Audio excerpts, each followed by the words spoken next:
কেবল রান্না বান্না শেষ হলো, সুন্দর একটা বৃষ্টি নামলো। বেশি গরম থাকলে খেয়ে শান্তি লাগে না, খাওয়া দাওয়া করা হয়। এই কদিন যেমন অনেক বেশি গরম পড়ছিল, আজকে বৃষ্টি নামলো। ক্যামেরাটা অন করছে আর বৃষ্টি গেল, দেখছো?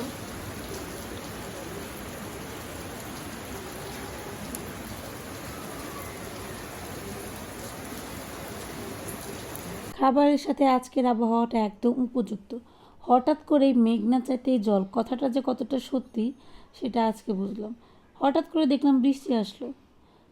মাংসের তরকারি খেলে কেমন যেন একটা অনুভূতি হয়, বিশেষ করে বেশি গরম পড়লে। তো আজকে বৃষ্টি হয়েছে, আবার মাছ ভাজি করব। তো ভাবলাম যে আজকের খাবারের সাথে ওয়েদারটা একদম মিলে গেছে। তো এখন মাছ ভাজি করতেছি, হলুদ মরিচ লবণ মাখিয়ে নিলাম। এটাকে বলে কি বলে জানি, মাছটার নাম ঠিক মনে পড়ছে না। যাই হোক, ইলিশ মাছের মতো ফ্লেভার আসে মাছটা খেতে, আর খেতেও বেশ ভালো। তো আপনারা কে কে জানেন অবশ্যই কমেন্ট করে জানাবেন। আমিও জানি, কিন্তু এখন মনে পড়ছে না, ভুলে গেছি।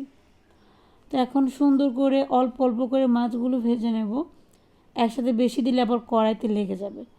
অনেক সময় দেখা যায় আমরা মাছ ভাজি করার সময় মাছ যদি কড়াইতে লেগে যায়, সেক্ষেত্রে আপনারা একটা জিনিস করতে পারেন।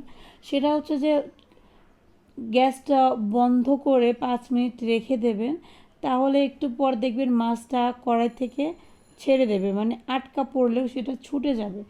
তো এরকম হয় যে আমরা রান্না করার সময় কড়াইটা ঠিকমতো গরম না হলে হঠাৎ করে মাছগুলো লেগে ধরে। তখন আপনারা এই কাজটা করতে পারেন, আশা করছি আপনাদের কাজে আসবে। তো মাছ ভাজি আমার প্রায় হয়ে গেল, কারণ মাছগুলো অনেক ছোট। খাওয়া ধরে ধরে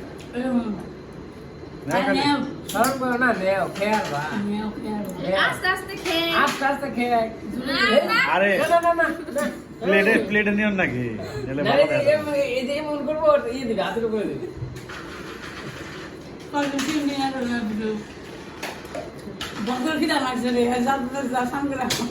আমার কেকটা আমি তো বললাম না কেকটা খেলাম। না খাই